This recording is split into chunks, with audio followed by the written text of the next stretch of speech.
उम्मी मोमिनीन हजरत उम्मी हबीबा बिनत अबू सुफियान रजी अल्लाह तआला अन्हा का हकीकी नाम रमला था। आप रजी अल्लाह तआला अन्हा के वालिद अबू सुफियान और वालिदा सफिया बिन अनहास थी। बाज मौरखीन ने आपका रजी अल्लाह तआला अन्हा का नाम रमला और बाज ने हिंद भी लिखा है। आप रजी अल्लाह तआला अन्हा रसूल पाक सल्लल्लाहु अलैहि वसल्लम से 17 साल पहले पैदा हुई। आप अवलिया इस्लाम में ही मुसलमान हो गई थी। आपका पहले निकाह अब्दुल्ला बिन हबिश से हुआ था। अब्दुल्ला बिन हबिश हजरत अब्दुल्ला रजी अल्लाह तआला अन्हा हबिश कबाई थे। अब्दुल्ला बिन हबिश ने जैसे हबशा उम्मे हबीबा रजी अल्लाह तआला अन्हा के साथ हिजरत की, वहां इनकी लड़की हबीबा पैदा हुई। इनकी लड़की हबीबा पैदा हुई जिसके नाम पर इनकी कुनियत उम्मे हबीबा मशहूर होगी। हबशा में अब्दुल्ला बिन हबिश ने मुर्तद होकर ईसाईयत इख्तियार कर ली और शराब व कबाब में मुनहिक होकर अपनी जान जाया कर दी। इनके मरने के बाद रसूल पाक सल्लल्लाहु अलैहि वसल्लम ने नजाशी के जरिए से आप रजी अल्लाह तआला अन्हु की इद्दत के बाद पैगाम निकाह भेजा, जो कि आपने कबूल फरमाया और आपका निकाह रसूल पाक सल्लल्लाहु अलैहि वसल्लम के साथ हो गया। आप रजी अल्लाह तआला अन्हो अल मोमिनीन बन गई। एक और रवायत के मुताबिक आप रजी अल्लाह अन्हा का निकाह रसूल पाक सल्लल्लाहु अलैहि वसल्लम के साथ हबशे में नहीं बल्कि मदीना में हुआ था।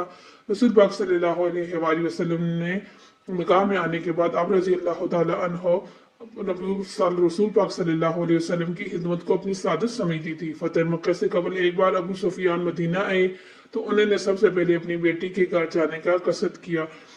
हजरत उम्मे हबीबा रजी अल्लाह तआला अन्हा ने अपने वालिद को वहां पहुंचकर रसूल पाक सल्लल्लाहु अलैहि वसल्लम के बिस्तर पर न बैठने दिया कि वो काफिर हैं और एक काफिर एक नबी के बिस्तर पर नहीं बैठ सकता। आप रजी अल्लाह तआला अन्हा हदीस पर निहायत शिद्दत से अमल पैरा होती थी और दूसरों को भी इसकी तायीद करती थी। वफात के वक्त आप रजी अल्लाह तआला अन्हा ने हजरत आशा रजी अल्लाह तआला अन्हा को बुलाकर इनसे अमदा कलाम किया।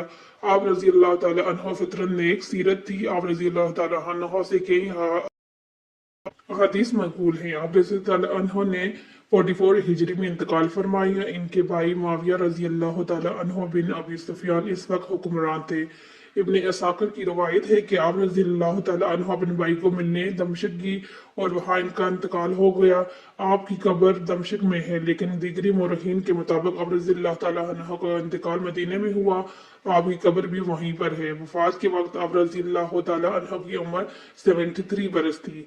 हजरत ज़ैनुल आबिदीन रजी अल्लाह तआला अन्हु से मक़बूल है कि मैंने एक बार अपने मकान की गोशा खुदवाया तो वहां से एक कुतबा मिला जिस पर लिखा था ये रमला बिन सगीर की कब्र है। चुनाचे मैंने इसको वहीं रख दिया। अब्दुल्ला बिन हबीस से आपकी दो औलादें हुई, एक अब्दुल्ला और एक हबीबा। हबीबा ने गौश रसादत में ही तरबियत पाई और अरवा बिन मसूद सकफी रईस आज़म कबीला सकफी के बेटे दाऊद से मुंसब हुई। आप रज़ी अल्लाह तआला अन्हु से बुखारी और मुस्नद अहमद की हदीस मरवी हैं। अबू सुफियान के इंतकाल पर आप रज़ी अल्लाह तआला अन्हु ने रसूल पाक सल्लल्लाहु अलैहि वसल्लम की हदीस बयान फरमाई कि ऐसी औरत के लिए जो अल्लाह और इसके यौम आखिरत पर ईमान रखती है, ये जायज़ नहीं कि वो किसी मरने वाले का 3 दिन से ज्यादा सौ करे। अलबत्ता शोहर के लिए 4 माह और 10 दिन सौ करना जायज है और शोहर के लिए 4 माह 10 दिन जो है बीवी इद्दत कर सकती है, शौक मना सकती है। ये हमारे हदीस के मुताबिक है।